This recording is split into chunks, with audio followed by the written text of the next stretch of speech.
Thank you for tuning in, everyone, to Week 9 of This Week in CA Football presented by Geico. I'm Bobby Broyles, along with Rob Washburn. The last Saturday in October is upon us, Rob, as we head down the stretch to what has been a thrilling conference race thus far, and it got even more interesting after the results from this past Saturday. Yeah, it's amazing to think that with just 4 weeks to go in the regular season, we still have 6 teams that are a bunch within one game of first place. Now, there are a bunch of head-to-head matchups between these teams remaining, so we got plenty to look forward to. But before we do that, let's take a look back at last Saturday. In a battle of top 25 teams, Stony Brook turned in an impressive all-around performance and rolled past Rhode Island 52-14. The Seawolves piled up 354 yards on the ground, controlled the ball for 38 minutes, and held the Rams to just 10 first downs to move to 4-1 in CAA play. William & Mary overcame a rash of injuries offensively to knock off 16th-ranked Maine 27-20.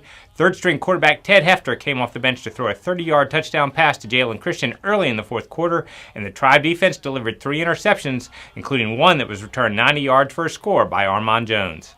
Towson took over sole possession of first place in the CAA at 4-0 after beating UAlbany 56-28 for its 5th straight win. For the 7th week in a row, the Tigers piled up over 400 yards of total offense as quarterback Tom Flacco threw for over 300 yards and accounted for 2 touchdowns through the air and 2 more on the ground. Elon bounced back from its setback at Delaware by defeating Richmond 38-28. Making their first career starts, quarterback Jalen Green and running back Jalen Thomas combined for 429 yards of total offense and 4 touchdowns as the Phoenix moved to 3-1 in the league. Finally, Delaware went on the road and turned in several big plays to beat New Hampshire 38-14 for its 3rd straight win. The Blue Hens forced 4 turnovers, blocked a punt, and made their way onto highlight shows around the nation when Nasir Adderley returned to kickoff 92 yards for a touchdown. Now, CA football again leads the nation with 6 teams in the FCS Top 25 polls, including 3 in the top 10 for the first time this season. Wow, very impressive. 5 more conference matchups are on the slate this Saturday. We begin at high noon in Kingston as Rhode Island looks to stop a 2-game losing skid at home versus William & Mary on CA.TV. Yeah, this is an intriguing game to me because of last week's results. Rhode Island's coming off its most disappointing performance of the season last week at Stony Brook, but they're still very much in the mix for an FCS playoff berth if they can get back to playing the way they did during the first 6 weeks of the season. The multi-talented quarterback Juwan Lawson is making progress in his recovery from a knee injury, but it's unknown whether he'll be ready to go on Saturday. If he can't, it will be important for Vito Priori to get the ball in the hands of his talented group of receivers, led by Aaron Parker and Isaiah Coulter, who have combined for more than 1,000 yards and 9 touchdowns. The Rams' defense was without 4 starters last week and gave up over 400 yards for the 2nd straight game, so that's another area that's going to need to be shored up. Now, William & Mary should head to Kingston with all kinds of momentum after last week's win over Maine.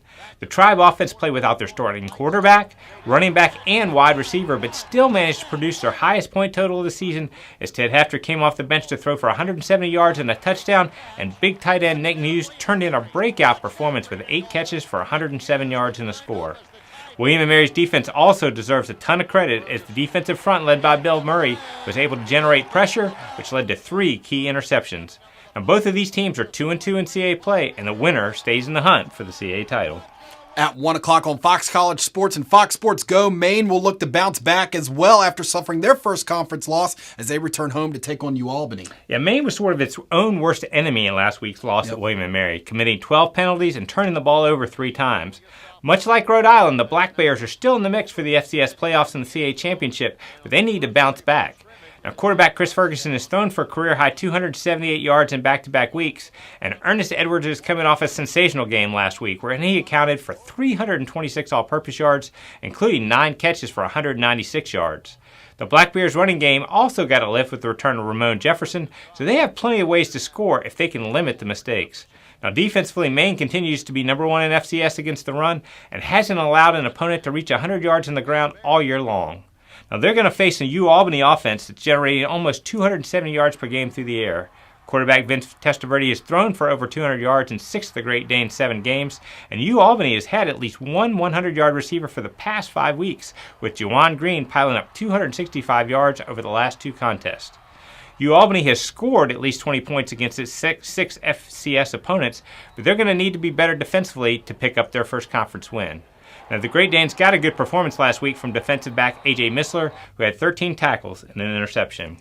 Our CA game of the week on collegesportslive.com at 2 o'clock will be on the main line as Villanova, coming off the bye week, plays host to New Hampshire. Yeah, I don't think anyone could ever imagine that with programs of this quality that New Hampshire and Villanova could be 0-4 in CA play heading into this game, but that's where we are, and both of these teams are really hungry for a win. Now, Villanova has struggled offensively without senior quarterback Zach Bednarczyk over the past couple of games, but there's a good chance he'll be back under center on Saturday. The Wildcats averaged over 30 points per game with him at quarterback, but scored just 10 total points during the 2 games he didn't play. Now, Villanova's defense is still one of the best in FCS, giving up just over 300 yards and 22 points per game. They'll benefit from a bye week and should have some injured starters back in the lineup. It's been a frustrating season for New Hampshire with injuries and uncharacteristic errors, but they are due for a big game offensively. Quarterback Trevor Knight and wide receiver Neil O'Connor are 2 of the CA's top players, and the Wildcats got a strong effort on the ground last week from Evan Gray with 75 yards on just 17 carries. New Hampshire's defense held Delaware to just 177 total yards last week, and they're allowing only 244 yards over the past 3 contests. Linebacker Quinlan Dean tops the unit with 59 tackles and 9 tackles for loss. As I said at the outset, these are 2 programs with a lot of pride, and I expect that to be on display on Saturday. Yep.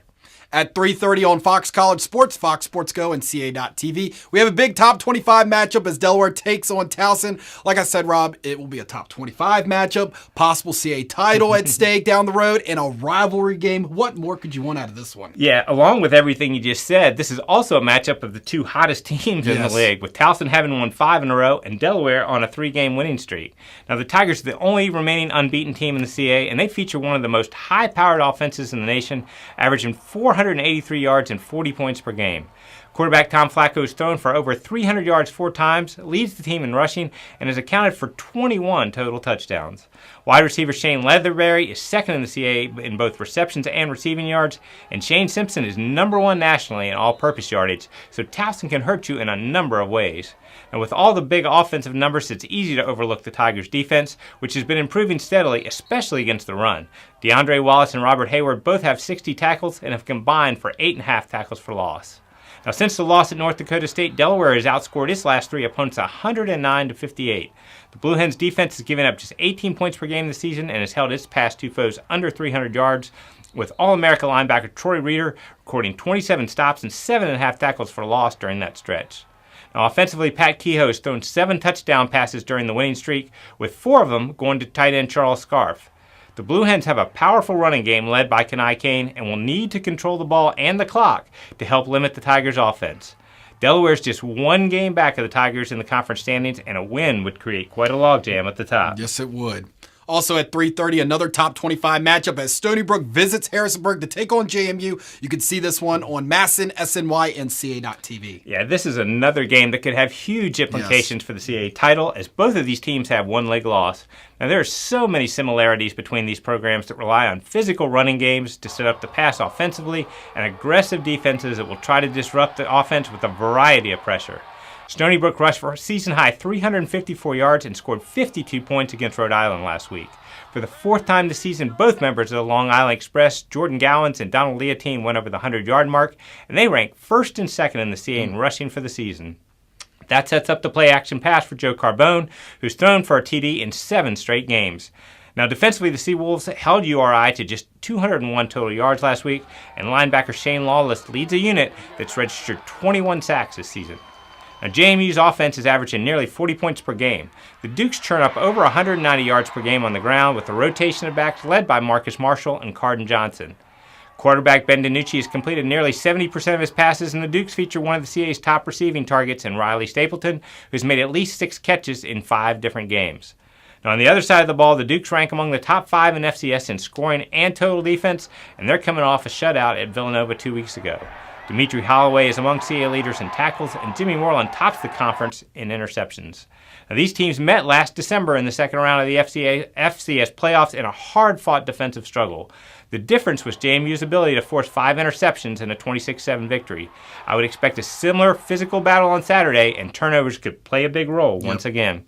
CASports.com/live scores is your source for live scoring and in-game live stats throughout this Saturday. Also, remember to check in with us later Saturday night with a complete wrap-up with our CA Football Rewind on CAFootball.com. Yeah, you can continue to follow the league on our many social media platforms such as Facebook.com/CA Football and Twitter @CA Football using the hashtag CAFB. CA Football on-campus crew was back on the road last weekend at Elon. You can revisit all of our coverage from the latest trip on all of CA Football's social media platforms and tune in this Thursday for a Going Deep feature on the Phoenix. That is it from us today. Enjoy the games, everyone.